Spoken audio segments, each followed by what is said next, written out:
성경TV 새로운 날이 밝았습니다. 성화님 안녕하세요. 네, 안녕하세요. 반갑습니다. 저희가 오늘도 예루살렘에 대해서 이야기를 나누려고 하는데요. 네. 지난 시간에는 예루살렘이 이 3대 종교의 어떤 그 혼란 가운데 있는 곳이라고 이 역사에 네네. 대해서 짧게 말씀해 주셨거든요. 오늘은 어떤 이야기일까요? 자, 그 불안불안한 어떤 역사가 계속되는 가장 근본적인 이유는 뭐냐면은 여기가 예전에 유대인들의 성전이 있었던, 그러니까 구약 시대에 성전이 있었던 장소였었기 때문에 그렇거든요. 네.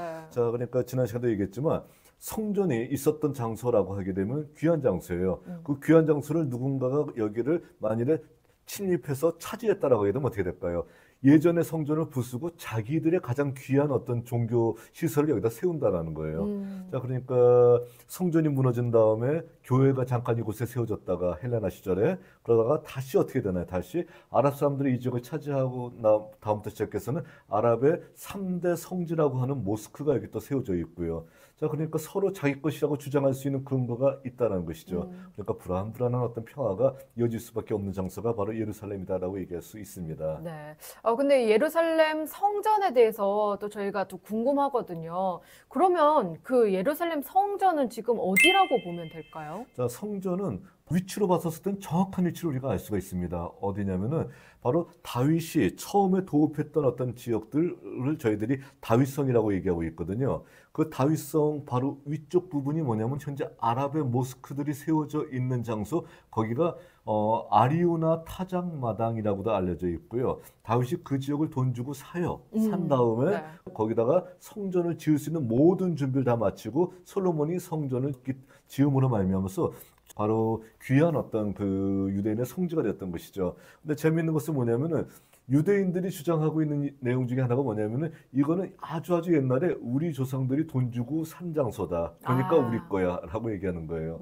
근데 뭐 그 이후에 그 성전을 누군가가 빼앗고 아니면 누군가에서 다시 뭐 사고 파는 기록은 뭐 어떻게 됐는지 모르겠지만 아랍 사람들도 그렇게 주장하려면 주장할 것은 많이 있겠죠. 그러니까 서로가 이것이 분쟁이 될 수밖에 없는 장소이기도 합니다. 네. 그러면 이 성전에 대해서 저희가 이제 성경에 알고 있는 역사들이 있잖아요. 네네. 그 역사 이후에는 어떤 역사들이 이어지는지 이 성전의 흥망성쇠에 대해서 좀 네네네. 궁금해요. 자, 성전은 이제 처음에 지었던 것이 당연히 솔로몬이죠. 자, 솔로몬이 지었던 성전은 뭐 3층으로 되어 있고요. 평수로 따지게 되면 그 건평은 한 96평 정도 된다고 하더라고요. 자, 그러니까 적은 것 같아요. 그렇지만 성전이라고 하는 것이 우리의 상황하고는 굉장히 차이가 있는 거예요. 뭐냐면은 우리는 건물 안에서 예배를 드리잖아요. 근데 그 당시 그들은 어떻게 됩니까? 건물 안에는 귀한 것을 모시고요. 지승수같이 귀한 어떤 하나님의 법궤를 모시고 예배는 어디서 드리는 거예요? 바깥에서 드리잖아요. 그러니까 바깥에 있는 광장은 굉장히 넓은 것이죠. 자, 그래서 바로 솔로몬의 성전은 유대인들의 구심점 역할을 하는 장소라고 얘기할 수가 있습니다. 자, 그런데 그 성전이 바빌론에 의해서 무너지게 되잖아요. 네. 바빌론 사람들이 여기를 파괴합니다. 파괴하고 난 다음에 그들은 바빌론 포로로 잡혀갔다가 페르시아의 고레스에 의해서 다시 돌아오게 되죠. 돌아오게 되었었고, 자, 2차 귀환이라고 하는 스룹바벨이 귀환을 한 다음에 학계 스가랴 선지자와 더불어서 제2성전을 짓기 시작했던 거예요. 자, 제2성전을 지었을 때, 자, 굉장히 성전을 지었고 성전을 다 완성되었을 때, 이 당시를 보고했던 어떤 내용을 보게 되면 슬프기도 합니다. 왜 그러냐면은 젊은 사람들은 자기가 무엇을 이뤘다라고 해서 기뻐서 소리 지르고 있고요. 나이가 든 사람들은 예전의 성전을 봤기 때문에 우리 예전의 성전은 굉장히 화려하고 괜찮았었는데 지금 왜 저래 하면서 굉장히 울부짖고 해서 울음소리와 환호소리가 함께 어우러서 들렸다라고 이제 표현하고 있잖아요. 네. 자, 여하튼 간에 그렇지만 제2성전을 짓게 됩니다. 제2성전을 짓고 이 제2성전이 페르시아 시대 때 유대인들의 한마디로 신앙의 구심점 역할을 감당하게 됐던 것이죠. 그래서 이 제2성전이 언제까지 계속되냐면은 계속해서 헬라 시대까지도 계속되게 되고요. 또 마카비 시대까지 계속되게 됩니다. 자, 마카비 시대 때까지도 성전은 계속되었었지만 안티오쿠 4세 에피파네스 때 어떤 일이 벌어지나요? 성전에다가 제우스 신을 세워놓고요. 그리고 그 앞에 돼지고기 깔아놓고 유대인들을 배교시키는 역사가 일어나잖아요. 자, 배교시키는 역사 가운데서 자, 유대인들이 끝까지 거기에 대해서 저항했던 사람도 있었었고 마침내 유다 마카베를 중심으로 혁명을 일으켜서 자, 하누카라고 하는 성전 정화를 이루게 됩니다. 헬라 사람들 쫓아내고 성전 정화를 이루게 됐던 것이죠. 이때도 성전은 어떤 성전인가요? 제2성전이죠. 제2성전이었었습니다. 그래서 제2성전을 주었다가 나중에 이제 어떤 일이 벌어지게 되냐면은 하스몬 왕조가 누구에 의해서 끝나게 되냐면은 바로 이두메 출신인 그 헤롯에 의해서 끝나게 됩니다. 네. 그리고 헤롯 대왕이라고 하는 사람, 그러니까 예수님 당시에 그 헤롯이 계속해서 이제 유대의 왕이 되어서 있게 되는데 자, 헤롯이 왕이 되었을 때 헤롯은 유대인들에게 환심을 사기 위해서는 어떻게 하면 되는가라는 것을 고민하게 됩니다. 자, 그래서 어떻게 하나요? 많은 건축을 하잖아요. 유대인들은 조상들을 굉장히 귀하게 생각한다. 그러니까 어디다 막벨라 굴에다가 아주 화려한 어떤 그런 건물을 지어놓습니다. 자, 그러니까 유대인들이 그곳에서 자기들 조상들의 묘를 잘 간직할 수 있게끔요, 큰 건물을 지어놓게 돼요. 그리고 유대인들이 그 조상들과 더불어서 제일 귀하게 생각하는 성전이잖아요. 그러니까 성전을 지으면 유대인들이 좋아하겠다 생각을 해가지고서는요, 자, 성전을 다시 중건하게 됩니다. 그러니까 제2성전을 화려하게 다시 중건함을 통해서 이거는 뭐냐면은 완전히 신축하는 것이 아니라 증축한 거예요. 증축하게 됨을 통해서 자, 유대인들의 어떤 성전을 아주 커다랗게 다시 한번 만들어 놓게 되었던 것이죠. 그 헤롯 시대 때 지었던 그 성전이 우리 지금 그림에서 보는 것 같은 바로 그런 어떤 성전이 완성되게 되었다라는 것입니다. 네. 자, 요한복음에 오게 되면 46년 동안 지었다고 하죠. 자, 그러니까 뭐냐면 헤롯이 완성하지 못하고 그 이후에도 계속해서 중건을 하게 되었던 거예요. 자, 그래서 이것이 마침내 완성이 되게 되었던 거예요. 완성이 되니까 이게 성전이 정말 유대인의 어떤 그 중심지로서 굳건하게 역할을 해야 되는데 그때 어떤 일이 다시 벌어지게 되냐면은 유대인들의 대봉기 사건이 벌어지게 됩니다. 로마를 향한 유대인들의 대봉기가 일어나게 되고요. 그리고 그 봉기를 이끌었던 열심당들이 예루살렘에서 싸움을 벌이다가 어디로 들어가게 되면 성전에 들어간 거예요. 성전에 들어가서 문을 잠그고 그 로마에 대항을 합니다. 로마는 성전을 무너뜨릴 이유가 전혀 없어요. 그런데 그 여심당들이 바로 여기서 그 싸움을 벌이니까 어떻게 하냐면 성전에다가 화살을 쐈는데 무슨 화살을 쐈냐면 불화살을 쐈어요. 그래서 성전을 불태우게 됩니다. 그러니까 그 사람들은 그 마지막 봉기했던 사람들은 어떻게 하냐면은 성전을 몰래 비밀 통로를 통해서 빠져나가게 됩니다. 우리 그림에 나오는 하스본의 터널이라고 하는 어떤 그 터널을 통해서 빠져나오게 돼요. 빠져나오게 돼서 어디로 도망가게 되냐면 마사다로 도망가게 됩니다. 마사다로 도망가서 마사다에서 최후의 항전을 벌이게 되는 거예요. 자, 근데 그 로마 사람들 입장에서 봤었을 때는 마지막 항전을 했던 예루살렘 성전을 내버려 두게 되면 어떻게 되냐면은 이곳이 바로 저항의 중심지가 될 수 있거든요. 자, 그러니까 어떻게 하냐면 성전을 파괴해요. 파괴해가지고선 돌 위에 돌 하나 남지 않게끔 정말 하나님의 말씀 그대로 성전을 완전히 쑥밭으로 만들어 버리게 되었다라는 겁니다. 자, 그러나 돌 위에 돌 하나 남지 않는 것, 이거는 이제 과장적인 것이고요. 돌들의 무더기가 남아 있었겠죠. 성전에서 떨어뜨리니까. 네. 성전을 무너뜨린 다음에 완전히 성전의 돌 무더기를 그대로 내버려두고 그리고 그 위에다 흙으로 덮어버려요. 그래서 그것이 다행스럽게도 2000년 지난 현재까지도 남아 있었던 거예요. 그래서 그 돌 무더기를 다 치워버렸더니 우리 사진에서 보는 것 같이 로마 사람들이 성전산 꼭대기에서 성전을 허물면서 무너뜨렸던 돌, 그리고 카르도라고 하는 아주 멋진 길이 있었었는데 그 길이 어떻게 됐나요?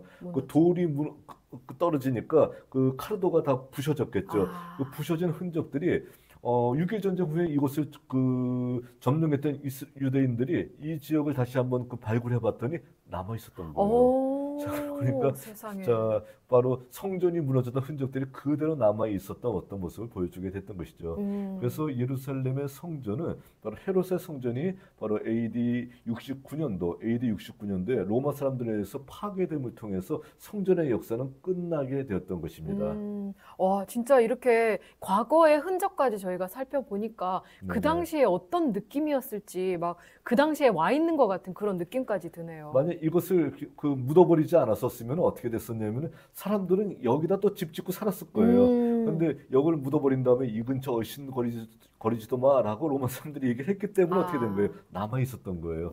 자, 그러니까 때에 따라서는 파괴된 흔적들이 이렇게 뭐 지진이나 아니면 이렇게 묻혀져 있다라고 하게 되면은 뭐 그것을 후대 사람들이 그것을 발굴한 다음에 또 역사의 흔적을 찾아볼 수 있게끔도 만들어줄 수 있다는 겁니다. 네. 근데 이 예루살렘 성전에 대해서 저희가 이야기를 나누다 보니까 유대인들이 사실은 그 성전이 없이 지낸 기간들이 있잖아요. 네네. 그 성전이 없을 때는 구약 시대 때는 성전에서 예배를 지냈는데 성전이 없을 때는 어떻게 하나님께 예배를 드리고 했을까요? 자, 이가 없으면 잇몸으로 예배 드려야 되겠죠. 예배를 안 드리는 건 말이 안 되잖아요. 음. 성전 없으니까 우리 예배 안 드려. 이건 안 되잖아요. 자, 그러니까 어떻게 썼냐면은 성전은 장소의 개념이잖아요. 근데 유다 백성들이 바빌론의 포로로 잡혀가게 돼요. 그러면은 장소의 개념인 성전까지는 절대로 올 수가 없는 상황이에요. 그러니까 이 모든 거룩의 개념을 장소가 아니라 시간의 개념으로 바꿔버리게 된 거예요. 아. 자, 그래서 시간을 개념하게 되면 어떻게 해요? 그들이 어디 있든지 시간을 지키면 되는 것이니까 네. 무엇을 강조하냐면 안식일을 강조하게 됐던 거예요. 아. 자, 그래서 포로기 이후에 안식일에 대한 강조가 굉장히 강화되었다는 겁니다. 자, 그러니까 성전이 없다 할지라도 우리는 시간을 지키면 된다. 그러니까 그것은 시간의 개념으로서 안식일을 발전시키게 되고요. 그래도 장소는 있어야 될 거 아니에요. 네. 그러니까 안식일에 그들이 어디에 모이냐면은 자, 성전은 없다 할지라도 하나님의 말씀인 토라는 영원하다라는 거예요. 자, 그러니까 토라를 다시 강조합니다. 자, 그러니까 토라를 강조하고 그 토라가 있는 장소를 어떻게 만드냐면 회당으로 만드는 거예요. 아. 그러니까 유대인 남자 10명이 회당에 모여서 토라 앞에서 있다라고 하게 되면 어떻게 되는 거냐면 예전에 성전 예배와 똑같다라는 겁니다. 자, 그러니까 새롭게 그것이 변화가 된 거예요. 변화가 돼가지고서 회당을 만들고 토라를 그 앞에 갖다 놓고 그리고 그곳에서 안식일에 예배를 드린다라게 되면은 우리가 성전에서 예배 드리던 예배와 같다라고 그렇게 의미를 부여하게 됐던 것이죠. 아, 그렇게 그들이 성전이 없이도 자신들의 정체성을 지키기 위해서 또 그런 방법들을 네네. 또 하나님 또 지혜를 주셔서 그렇게 이어갈 수 있었던 거네요. 자, 그러니까 어떤 때 이제 어떤 유학생이 당했던 거라고 하더라고요. 이것도요. 뭐냐면 자기들가 가고 있는데 갑자기 그 유대인 랍비가 오더니 잠깐 오라는 거예요. 그래서 갔대요. 갔더니 잠깐 앉아 있으라는 거예요. 예배 시작한다 하는 거예요. 갑자기. 그래서 왜 나를 붙잡아 놓고 그러지 했더니 세 봤더니 남자가 9명만 있었던 아. 거예요. 그러니까 10명 채우려고 여기서 남자가 10명이지 유대인 10명은 아니거든요. 그러니까 아. 뭐 10명 채워놓고 예배 시작했던 거예요. 일단 예배 시작하게 되면 어떻게 돼요? 회의도 그렇잖아요. 정원 되게 되면은 성원이 되어서 정족소 되게 되면은 그 다음에 뭐 나가든 말든 상관 안 해요. 그러니까 아. 그냥 그 앉아서 자기도 그냥 예배 드렸고 신기해서 그냥 예배 드리는 음. 장면 한번 지켜봤다 그런 얘기도 하더라고요. 그러니까 급하게 되면은 이방인에게도 손을 내미는 것이 현재까지 상황이라고 얘기합니다. 네. 아, 그러면 이제 저희가 성전의 역사에 대해서 좀 들어봤다면 지금 이 성전과 관련된 유적들이 좀 궁금하거든요. 이 돌무더기 외에도 다른 유적들도 있을까요? 자, 우리 한번 생각을 해보게 되면은 성전에 관련된 유적을 찾기 위해서는 어디를 파봐야 되냐면은 아랍의 황금 모스크가 있는데 그 밑을 파게 되면 100% 성전 나와요. 아. 자, 예전 어떤 성전이 그대로 거기 분명히 있습니다. 흔적들이요. 네. 근데 거기를 삽자를 들고 가게 되면 어떻게 될까요? 난리 나죠. 그러면은 난리 정도가 아니라 뭐 전쟁이 일어나는 것이죠. 자, 그러니까 그거는 불가능한 일이에요. 근데 불가능하니까 어떻게 하냐면 유대인들이요. 아랍의 어떤 그 모스크 쪽이 아니라 바로 성벽, 그 통곡의 벽부터 시작해서 성벽을 통해서 쭉 이어지는 장소, 거기는 괜찮잖아요. 거기는 괜찮은데 거기는 아랍 사람들의 집들이 이미 들어쳐 있어요. 자, 그러니까 이걸 어떻게 해야 될까 고민을 하다가 어떻게 하냐면은 겉은 아랍 사람들의 집이지만 땅속을 파게 되면은 땅속은 아니다라는 거예요. 아. 그래서 그 아랍 사람들의 집 아래 거의 20에서 30m 아래 땅속을 팠던 거예요. 그러니까 이 통곡의 벽, 그 벽을 따라서 쭉 땅속을 팠습니다. 땅속을 파고 그것을 파는 것을 아랍 사람들도 느끼지 못했었어요. 못하고 그걸 쭉 팠더니 거기 예전에 솔로몬 당시의 어떤 성전의 벽들이 있고요. 또 지성소로 들어가는 문의 존재가 그대로 남아 있어요, 와. 지금요. 그래서 지성소로 들어가는 문의 존재는 거기를 막아놓고요. 일단 막아놓고 항상 그 앞에서 예배드리고 기도하는 어떤 사람들이 있어요. 지금 현재도요. 뭐 지성소 들어가는 문도 있고요. 쭉 가다 보니까 그 밑에 봤더니 그 예전에 그 물 저장고가 있는 거예요. 그러니까 그 물 저장고 위에 아랍 사람들의 집이 있는 거예요. 그 물은 아직 홍건이 있는 거죠. 그러니까 잘은 모르겠지만 그 위에 사는 사람은 입이 좀 잘 돌아가거나 중풍에 걸리거나 뭐 이런 일이 있을 거예요.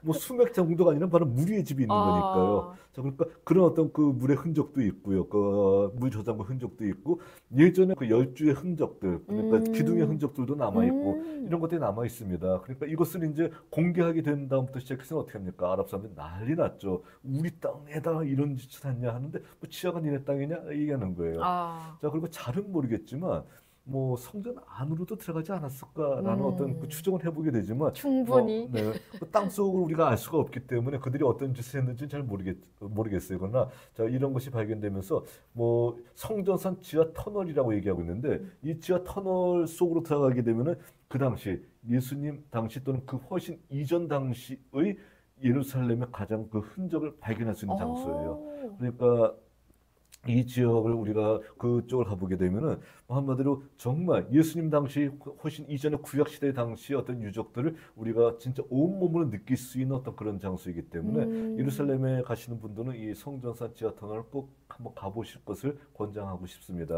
근데 여기 가기 위해서는 아무 때나 가는 게 아니라 반드시 미리 예약해야 돼요. 그러니까 예약하고 꼭 들어가시기 바라겠습니다. 네, 성화양 TV랑 같이 가면은 갈 수 있는 거죠? 당연히 여기 꼭 들어가죠. 이거 가장 중요한 장소 중에 하나거든요. 네. 예. 근데 그러면 지금도 이 솔로몬 당시의 성 기둥 같은 것들을 여기 가면 볼 수 있는 거잖아요. 자, 그렇죠. 네네. 그 밑에 가보게 되면은 뭐 하스몬 시절의 어떤 그 기둥도 있고요. 솔로몬 당시에 그 솔로몬이 처음 성전을 지었을 때 그 모석이라고 하죠. 가장 기초가 되는 바위 그 위에 담들이 세워져 있는 그 벽들이 세워져 있는 흔적들이 그대로 남아 있어요. 그러니까 뭐 이 지역은 뭐 한마디로 솔로몬 시절 그리고 구약 시절의 어떤 그런 성전의 흔적들을 가장 가까이서 볼 수 있는 장소가 바로 여기다라고 얘기할 수 있다는 겁니다. 근데 한 가지 궁금한 게 지하 20m, 30m 아래라고 했잖아요. 네네. 이제 약간 폐쇄공포증 있는 분들은 조금 어려워하지 않으시나요? 맞아요. 그렇기 때문에 거기 들어갔을 때 저도 이제 그런 경험이 있는데 폐쇄공포증이 있는 분이 계셨거든요. 자, 그래서 한번 들어갈 때까지 들어가봐 얘기했었어요. 근데 들어가다가 그냥 자지러지는 거예요. 그래서 거기서 야, 그 장례 칠 뻔했다 그 생각할 정도로 야, 당장 데려나가. 그래서 데려나갔더니 거기서 이제 밖에 나오니까 그제서 숨을 쉬면서 이제 괜찮더라고요. 그래서 폐쇄공포증이 있으신 분들은 히스기야 터널도 가면 안 되고요. 성전사 지하 터널도 절대로 가면 안 됩니다. 저는 폐쇄공포증이 그렇게 무서운 건지 그때 처음 알았었어요. 주의하시고 알고 가시면 좋을 것 같네요. 저는 한번 꼭 가보고 싶습니다. 자, 오늘 이렇게 예루살렘 성전에 대해서 함께 이야기를 나눴습니다. 다음 주에는 또 어떤 이야기일까요? 자, 저희들이 이제 성전을 살펴봤으니까 예루살렘 주변에 어떤 곳이 있는가라는 거예요. 그러니까 전체 예루살렘, 구예루살렘 주변에 어떠한 그 지역들이 있고 어떤 유적들이 있는가에 대해서 저희들이 한번 범위를 조금 넓혀서 살펴보도록 하겠습니다. 네, 계속해서 예루살렘을 샅샅이 살펴보도록 하겠습니다. 여러분 모두 다음 시간에 만나요. 안녕.